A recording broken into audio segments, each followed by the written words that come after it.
رات کے تقریباً 2 بجے تھے۔ شہر کے پرانے اسپتال میں اچانک بجلی چلی گئی اور اسی لمحے ایک مریض جس کا نام اسد تھا اپنے کمرے سے غائب ہو گیا۔ نہ دروازہ کھلا، نہ کھڑکی ٹوٹی تھی، بس ایک ہی چیز رہ گئی تھی، دیوار پر لگا ہوا CCTV کیمرہ۔ صبح ہسپتال میں ہلچل مچ گئی۔ ڈاکٹرز، نرسیں، سیکیورٹی سب پریشان تھے کیونکہ اسد کوئی عام مریض نہیں تھا، وہ ایک پرانے کیس کا واحد گواہ تھا، ایک ایسا کیس جس میں ایک بڑے سیاستدان کا نام آ رہا تھا۔ ہسپتال کے سیکیورٹی انچارج نے ریکارڈ نکالا، مگر مسئلہ یہ تھا کہ رات کے 1:58 سے 2:05 تک کی فوٹیج کرپٹ ہو چکی تھی۔ صرف ایک فریم بچا تھا، اس میں ایک سیاہ سایہ اسد کے کمرے کے اندر کھڑا تھا۔ پولیس کو بلایا گیا۔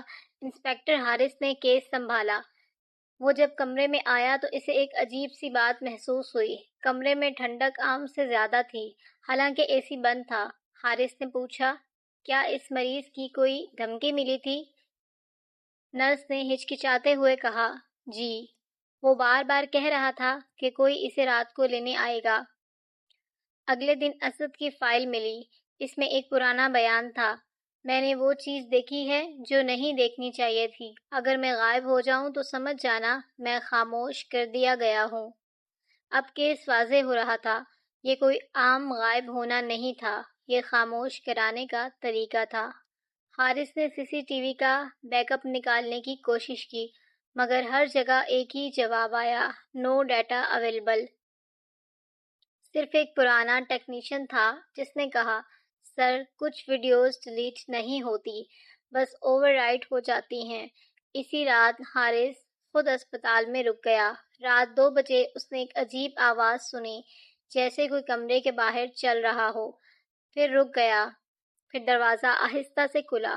حارث نے فوراً لائٹ آن کی، کمرہ خالی تھا، مگر اس بار CCTV خود چل رہا تھا۔ اسکرین پر وہی کمرہ دکھائی دے رہا تھا اور اس میں حارث خود کھڑا تھا۔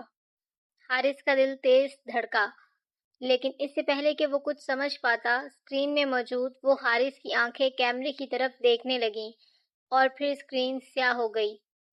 اگلی صبح اسپتال میں ایک اور فائل ملی، اس پر لکھا تھا، انکوائری آفیسر حارث، اسٹیٹس لاپتہ، اور CCTV ریکارڈ میں اب صرف ایک ہی فریم تھا، اس میں ایک خالی کمرہ تھا، مگر دروازہ آہستہ آہستہ بند ہو رہا تھا، جیسے کسی نے ابھی ابھی باہر جانا ہو یا اندر آنا باقی ہو۔